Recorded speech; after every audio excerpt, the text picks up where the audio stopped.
What's up, everybody? Freedom Fisherman here. Welcome back to another episode of Casts and Campfires. Thanks for checking it out. Today we are talking jig fishing. And I realize those are both Guggen Squad jigs. I realize I'm wearing a Guggen Squad hat. No affiliation, just like the products, right? But today we want to talk about jig fishing. It's my favorite type of fishing. I love jig fishing. And to be fair, it's a bit of you can go down a deep, dark rabbit hole with it. So we're just going to cover the basics today, like the title of the episode implies. I want to give you the basics of jig fishing and go through the 4 major types of jigs that you're going to use for bass fishing. These 4 will cover all types of situations and scenarios that you're going to want to use. It'll cover all the techniques that you'll need, and hopefully give you at least a starting point for moving on into jig fishing and being more advanced and things like that. But if you're a beginner angler or you're new to fishing, you've never used a jig before, this is the place that will hopefully give you the right information to get you started and on the right path for jig fishing, because it's, like I said, it's a great way to fish. You can catch really big fish with it, and it's just a really classic and great lure. So let's get right into it. Let me give you my setup or my tackle that I like to use with jigs, and then we will jump into these four jig categories. So I like to use what I would call just a standard bass fishing combo for jig fishing. So by that I mean something 7 foot to 7 foot 6 inches in length for your rod, medium, heavy, fast. You can use heavy, fast, you can use others, but I like to use a medium, heavy, fast rod, just a preference for me. And I like to use a reel that has a slightly higher gear ratio than normal, right? So normal for me would be like a 6-to-1 or 7-to-1 gear ratio. I like to use a 7-to-1 or an 8-to-1 gear ratio for jigs. Reason being is that, a lot of times you'll get a bite on a jig on slack line in, the middle of a hop, or letting it fall, or, you're dragging and then picking up line and then you get a bite. So a lot of times you'll get a bite on slack line and you want to pick up line quickly. You want to make up distance as quick as you can. And so a faster gear ratio will help you to pick up more line per turn of the handle. That's what the higher gear ratio is, right? It's revolutions inside the reel versus outside the reel in its most basic form. So one crank of the reel will turn it 7 times or 8 times, depending on the speed of the reel. So I like to use a 7 or an 8-to-1 gear ratio reel on a 7 foot to 7 foot 6 inch medium heavy fast rod, and I like to use 15 to 20 pound fluorocarbon line.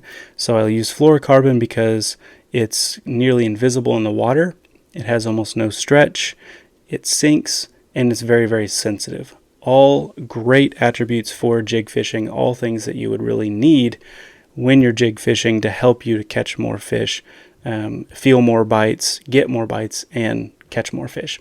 So I like to use fluorocarbon line. So a 7 foot to 7 foot 6 medium heavy fast rod, a medium fast to fast gear ratio reel. Like I said, I like to use 7 or 8-to-1, and 15 to 20 pound fluorocarbon line. So that's the setup you're going to want to use with each of these jigs. Now the swim jig can be a little bit different, but that's still a pretty good setup for a swim jig as well.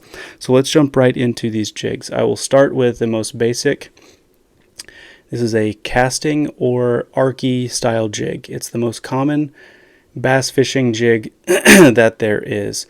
So if you're at Walmart or Bass Pro or any other tackle store and you see packaging that just says bass jig, it's most likely a casting or Archy style jig. Typically flat on the bottom of the head there, and it's got sort of a rounded shape because it's good for skipping, it's good for casting, flipping, pitching. It's really a good all-around jig that you can do a lot of different things with. You can hop this along the bottom, so you would like tip your rod tip up and then let it drop and reel in the slack, and continue working it like that, hopping it along the bottom. You can drag it slowly, either direction you want, or up, or however. You can drag it along the bottom. You can skip this thing and actually jig it, like underneath docks, or just vertically jig it if you want to. It's not as common, but you can. The only thing I wouldn't really do is just straight retrieve or just swim this jig. There's a specific jig for that, a swim jig. But pretty much anything else or any other way that you would fish a jig, you can do it with a casting or an Archy style jig. That's what it's made for. It's made to be a good all-around, all-purpose jig. Colors you're going to want with these types, well, really all of these, but with jigs, it's going to be something natural, something black and blue. Is typically what I stick to. You can mix it up any way that you want along with that. So like this one, I've got some green, it's got some white and blue in it. This one, green with blue. This one's got green with some orange. You can mix it up a little bit to give it a pop of color, or a little bit of flare or flash. But in general, you're going to want to stick with natural colors or black and blue, depending on water clarity and conditions, which is a whole other podcast for a whole other day. Selecting lure color. But typically what you're going to do is just tie this on, and then you're going to put a trailer on the back of it. So you don't want this hook to be bare. You want something on it, some sort of soft plastic.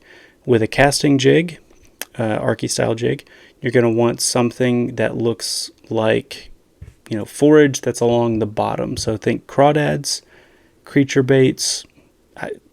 I wouldn't necessarily do it, but you could put a lizard on there depending on the brand and the type of lizard.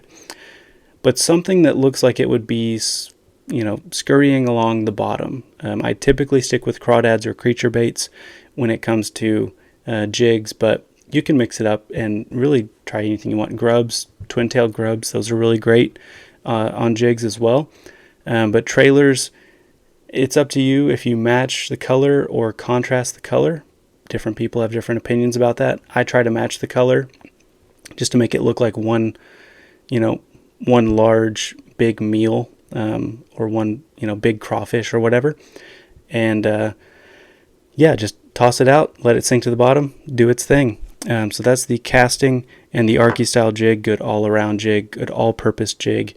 If you're only going to have one jig in your box, I would recommend the casting or the Archy style jig. The next one is going to be the football jig. So while the casting jig is going to be good for all different types of applications, all different types of structure and cover and bottoms and situations, the football jig is mostly going to be used around rocky areas, rocky and gravel areas, because of the football-shaped head. You can see it right there, or egg-shaped head there. It helps it to wobble really well, but still stay upright instead of falling over. Something narrow like a swim jig, if you tried to work this along the bottom, it would fall over and it would, lay sideways. Football jig will stay in position really well so that you got that hook right where you want it and can get it right in the roof of their mouth when they attack it.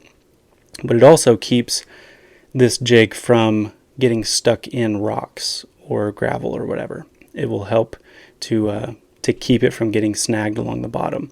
So it's going to wobble and hop really well over those rocks and give the lure a lot of good action. So you're going to want to fish this kind of the same techniques as the casting jig. You're going to want to hop or drag this along the bottom, but in rockier areas. So in those areas, in my opinion, crawdads are the best soft plastic to put as a trailer, because in general rocky areas are home to crawdads, but creature baits work fine as well, grubs, that kind of thing. You can get creative, do whatever you would like to with the trailer. Really, my recommendation though would be stick with crawdads or creature baits really when it comes to the football jig, because in general the football jig is bigger, so you want a bigger profile. So a crawdad or a creature bait, think like bandito bug or pit boss, or something along those lines when it comes to trailers for your football jigs. Third is going to be a finesse jig. So a finesse jig, in my opinion, is exactly like a casting jig, as far as applications, techniques, that kind of thing, it's just more compact, and it's more for use in finesse situations. So think pressured water, ultra clear water, situations where the fish are just finicky, like the weather or water conditions make them less apt to eat big meals or go out searching for food, or just kind of the bite is tough, is usually when I'll grab the Finesse Jig. And the reason for that is, like I said, it's a little more compact, even though the weight is typically the same. So if you look at these two jigs, I don't know how well you can read that, but they are both 3/8 ounce jigs, but the Finesse Jig is, it's smaller, right? Smaller profile, typically a smaller head, shorter skirt, smaller hook, all of those things. Typically, the Finesse Jig is just smaller. It's a smaller profile, so that's why it's a Finesse Jig, because when you're fishing finesse, you're downsizing typically. You want a little more subtle action. That's what this flared skirt gives you. It gives you some subtle action instead of the long flowing skirt. It gives you the subtle little bouncing action that you see right there as it's, setting up in the water. The way you're going to want to fish this, like I said, techniques is going to be pretty much the same as the casting jig. Hop, drag, jig, that kind of thing. Try to avoid swimming this jig, because if you're fishing a finesse situation, you're typically not going to be power fishing. You're not going to be casting and retrieving. So try to avoid that. But other than that, it should work with any technique. Trailers for this are going to be, you're going to want to have things that are more subtle. I love to put Ned rig baits. I just all of a sudden can't talk. Sorry about that. I like to put Ned rig baits as trailers for my finesse jigs. So like Ned rig worms, crawdads, creature baits, anything that's just smaller, more compact. So Z-Man makes some really great 2 to 3 inch soft plastics for Ned rigs. Most of those are really great on finesse jigs. They're just the right size. They're subtle, but they still do have some action to draw some fish in to get their attention. And they work really well on finesse jigs. So just think small, right? Think compact, think downsize, subtle, little, and finesse, when it comes to finesse jigs. But like I said, application is different. Technique is really about the same. You're just going to want it to look a little different in the water than a traditional jig. And the final jig in the what I would call the big four, right, types of jigs is going to be a swim jig. So this is going to be more compact. The head's going to be compact, kind of almost arrowhead shaped, or definitely conical, or aerodynamic, because it's going to want to swim through the water. It's typically smaller. Now this is only a 1/4 ounce is why it's smaller, but typically it is a smaller jig because you're swimming it. It's got a smaller head to swim, but you're going to want to use this in situations where there's grass, there's sparse or light cover, there's you can use it in open water even, but it's more of a finesse situation. So this is a moving bait that doesn't produce vibrations or sound or clicking or anything like that.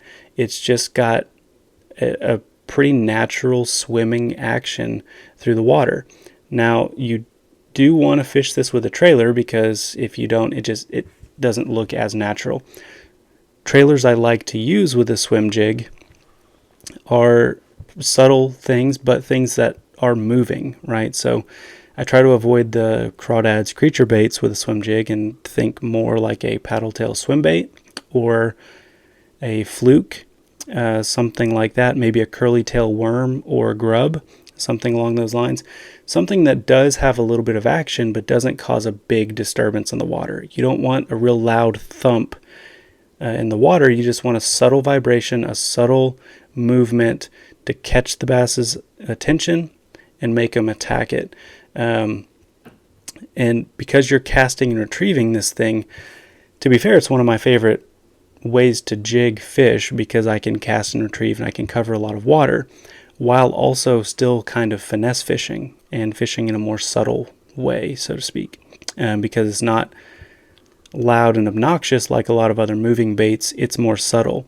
So if the fish are finicky and they're not biting, any of my traditional moving baits, crankbaits, chatterbaits, spinnerbait, that kind of thing, I might switch up to a swim jig and see if they're just finicky and they need something more subtle, more realistic, or more natural.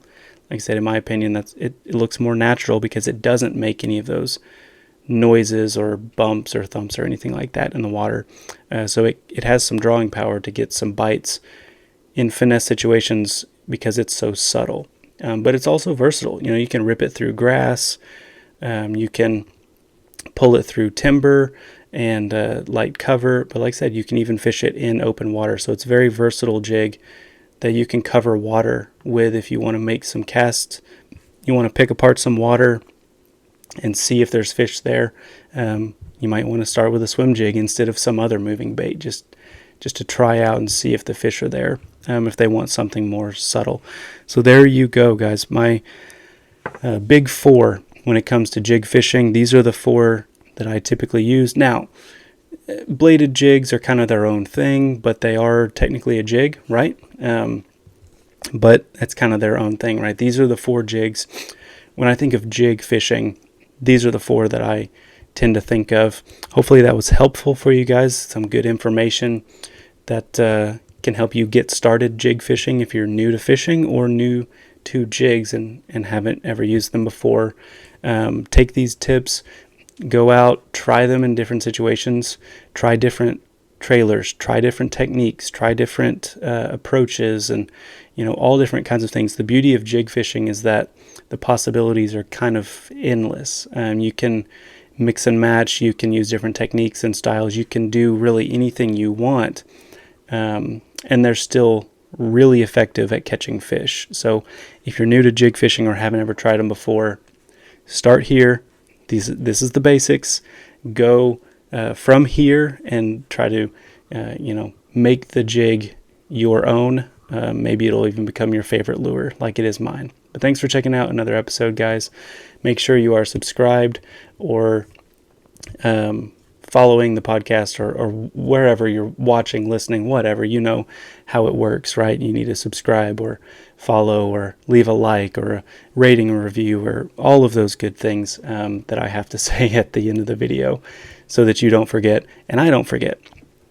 Do all of those things. It really helps out the channel and helps out the podcast more than you know. But like I said, thanks for checking out another episode. We will see you on the next one.